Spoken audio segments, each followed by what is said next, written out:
po, kasama rin po natin ngayong umaga. Palapakan po natin, Vice Mayor G. Atienza! Magandang umaga! Malapit na po si Yorme, pero nauna na ako, parang nabati ako sa inyo. Pero gusto ko lang tanungin, ramdam niyo naman po na buhay na ang gobyerno sa Maynila. Di mo ba? Alam niyo sa bagay na nakakatuwa talaga, kaya kailangan natin ang alkalde ang kaagapay dito sa inyo. Para hindi niyo na kami kailangan puntahan, kami mismo ang pupunta sa inyo. Ganyan po ang ugali ng ating alkalde, tunay na may malasakit. Pero alam niyo yung sila sasabihin ko, alam ko lahat na nandito ngayon may iniinda. May iba simple, iba naman mas komplikado. Pero gusto ko, alam niyo na pag tayo nagpasalamat sa Panginoon, kaya niya tayo pagalingin. Kaya magpasalamat tayo. Kahit ano pa man ang iniinda natin sa ating mga buhay. Naniniwala po ako sa milagro. Kaya sa mga nandito ngayon, na may pinagdadaanan na mabigat, nakala nyo, hanggang dito na lang kayo. Tandaan ninyo, basta kumapit kayo sa may kapal at kaya niyang pagalingin ang kahit na sino man. Huwag kayong kumawala ng pag-asa dahil habang kayo ay nabubuhay, habang kayo ay gumigising araw-araw, alam ninyo na pwede pa rin magbago ang lahat para sa inyo. Mahal na mahal po namin kayo at ang nabayaran natin dahil konti na lang parating na ang ating magaling na dito. At tayo'y magpasalamat sa Kanya. Dahil kung wala siya, wala ka at kami. Dito lang kami palagi para sa inyo. Mahal na mahal na mahal po namin kayo. Maraming salamat at pagkita tayo maya-maya dito sa Harapan. Manila! God first! Maraming salamat po, Vice. Meron tayong kaagapay program. Palakpakan po natin ang ating minamahal na Yorme Isko Moreno Tomagoso.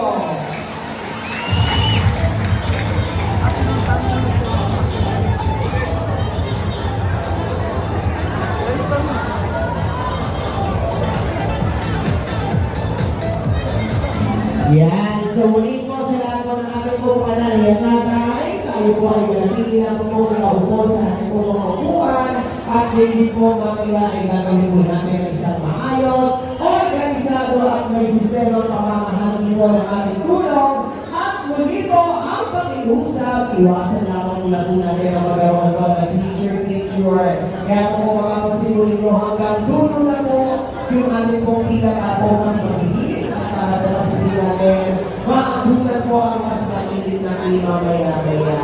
At yung ating po mga kasamahan mga vloggers, pakiusap po sa likod lamang muna po tayo. Maraming salamat po. Yan. So susunod lamang po natin sa ating po mga ushers, yung ating po mga staff, para po sa mas maayos po ng mga maaari na tulong, handog ng kamera, Luzon, ng Maynila.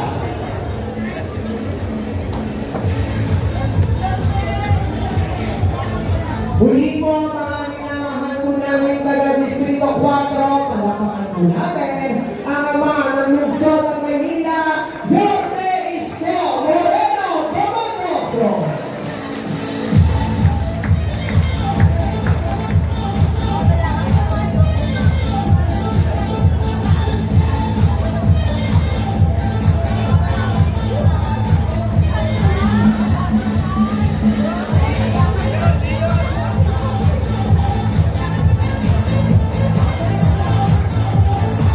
Muli po mga nanay at tatay ko, parinig naman po ng isang malakas na palakpakan, Yorme Isko Moreno Tomagoso. Good morning. Oy, magandang umaga sa inyong lahat. Naririnig niyo ba kami sa likod? Anyway, nandito kami ng inyong mga lingkod bayan. Nandito si Congresswoman Giselle Maceda. Ayan. Vice Mayor Chi. May asim pa. Yung ating mga kusyal, ito lagi may clinic tour. So si Doc, si Doc Francis, Si Kusiel Doc Francis, Kusiel Ryan Ponce, at saka si DJ. Kilala niyo si DJ? Kalimutan niyo na yun. Mas mahal ko si Hana. Maganda ba si Hana? Tumama sa jackpot si DJ, ano? Parang tatay. Parang tatay. Tama. Si Kusiel DJ at Hana. Andito rin si Kusiel Attorney. Uy, mapo daw kayo. May bayad din sila sa likod. Hindi, sumilo kayo ng kaunti. Dito si Kusiel Lady Quintos. Ating Kusiel si Eunice. Kompleto na. Mabili. Ito, si JTB. Nandito. JTB. Sa inyo pong lahat, no? Mag-uumpisa na tayo. Maupo na po kayo. Kumain na ba kayo? Huwag kayong mag-alala. Lilipas din yan. Pero kami po, ang inyong pamahalang lungsod ay naggawa ng programa since last year. Ito po yung tinatawag na Kaagapay Program. Kung saan, kasi nung first term ko dati, marami sumusulat sa akin. Ako naman, hanggat maaari, pinipilit kong tugunan lahat. No? As much as I can to read all those letters. Pero itong pagbalik ninyo sa akin, bumulusok yung sulat. Sabi ko, parang marami nagkakasakit o nangangailangan sa Maynila. So inisip namin, gumawa ng ganitong programa kung saan dati-rati hinahanap nyo gobyerno. Tama, mali? Ito baligtad, kayo na hinanap ng gobyerno. Kaya ginagawa namin to halos every Saturday kung saan sa abot ng aming makakaya, kung hindi maibsan o masolusyonan yung suliranin ng mga mamamayan. Ito'y pagtugon sa mga labing liyors Helen ninyo.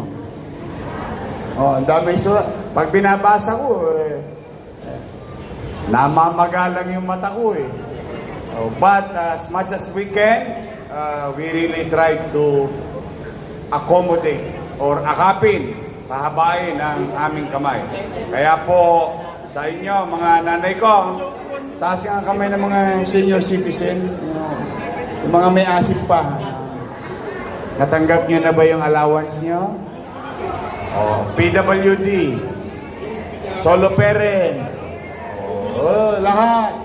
Hanggat may mapipiga ako sa bimpo, sasalukin ko yan. I love you too. Kaya po, pumanatag kayo. Basta hanggat kaya ng katawan natin, hanggat kaya ng resources natin, kahit maliit yan, ay pipilitin ko na maging bahagi lagi ng solusyon na suliranin ng bawat isa sa atin sa Maynila. Sa may mga malalang sakit, huwag kayong mawawala ng pag-asa. Lagi may awa ang Diyos. Makakaraos din tayo. Iraraos ko kayo. Itatawid ko kayo. Thank you! So anyway, siguro naman pamilyar na kayo. O huwag kayong mainit. Hindi ako uuwi hanggat hindi natatapos yung hanggang dulo. Alam nyo naman na siguro by this time. Kaya, bibilisan natin. Ang maganda ngayon, marami tayong katulong na harap sa inyo. Andito sila lahat. Kaya sa inyo lahat, mga nanay ko, mga minamahal ko, mga paborito ko senior citizen, I love you. Yung mga bata, pasensya muna kayo. Huwag kayong maglala. Una-una lang yan. Sa kanila muna I love you. But for now, let's begin. It's gonna be quick. pipilitin namin matapos to bago mananghali. Kasi pag umabot ng tanghalian, 2 beses na kayong gutom. Mas magastos. Mag-iingat po kayo.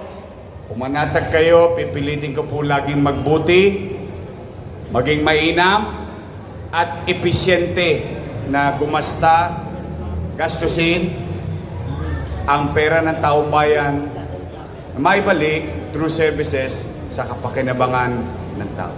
Magandang umaga, pagpalain nawa kayo ng buong may kapal. Manila! God first. Thank you. Let's begin. Maraming salamat po, Yorme Isko Moreno Domagoso. At muli po ang pakiusap, bago po tayo magsimula sa ating pong pamamahagi ng tulong, pakiusap lamang po tayo po ay manatili lamang nakaupo sa ating pong mga upuan at gagawin po natin ang isang maayos, organisado at may sistema. Muli po, manatili lamang po tayo nakaupo sa ating pong mga upuan.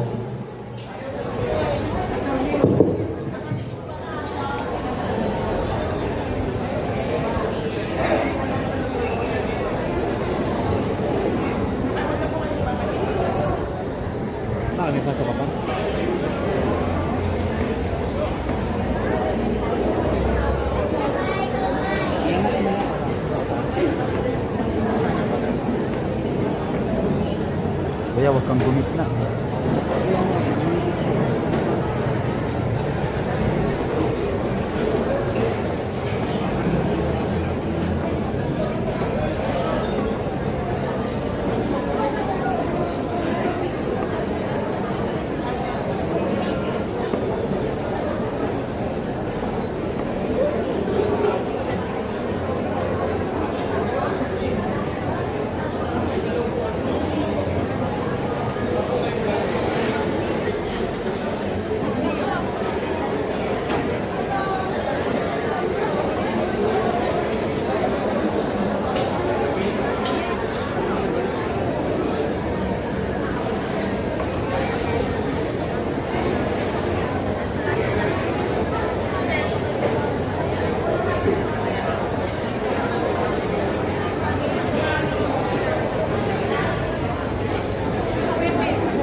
Sa inyong lahat. Pasensya niyo na po, medyo nalit ako. Inunaan ako ng asawa ko ngayon. Ay, salamat naman. Hindi po ako yung anak. Asawa po ako ni DJ. Hindi po ako anak. Joke lang para buhayan lang tayo lahat. Maraming salamat po sa pagmamahal ninyo kay DJ. At kung hindi po mamarapatin, ako naman po magmamahal sa inyo. Alam niyo po, napaka-bless po natin ngayong umaga dahil tayo po lahat ay nakaranas ng pagmamahal ng kaagapay. Bilang alagad ko ng kaagapay, ako po ay very grateful na makapag-abot din po ng tulong sa inyo. Alam niyo po, sa mga pagkakataon tayo ay nababahala. Huwag po tayo maabala. Huwag po tayo pumapakakabala dun sa mga pagkakataon na sinusubok tayo ng buhay. Alam niyo po kung bakit? Kasi meron po tayong nagmamahal na Yorme na namamahala. Tama po ba? Maraming salamat po, Yorme Isko Moreno at Vice Tiwala. Good morning po at Sampaloc, Manila. God first. Maraming salamat po. Yan. Chef Hannah Balagsini.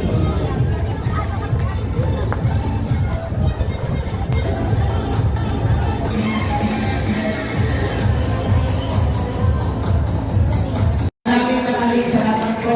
Si Hannah Attorney Lady Tito. So, muli po, ang paalala po sa bagong aming mga staff ang siyang gagawin po sa inyo upang i-assist po kayo kung kayo na po ang pipila sa ating pong mga konsehal. Kayo din po sa ating pong BC Alcalde Vice Mayor Chia Atienza at syempre sa ating pong Yorme Isko Moreno Domagoso. So gagawin naman po natin mabilis ang lahat kaya muli po ang pakiusap. medyo iwasan muna po natin ang magkaroon po ng picture-picture kasama po ang ating po Yorme, Vice Mayor Chair ng ating po mga konsehan. Kasi po 2,500 plus ang ating po mga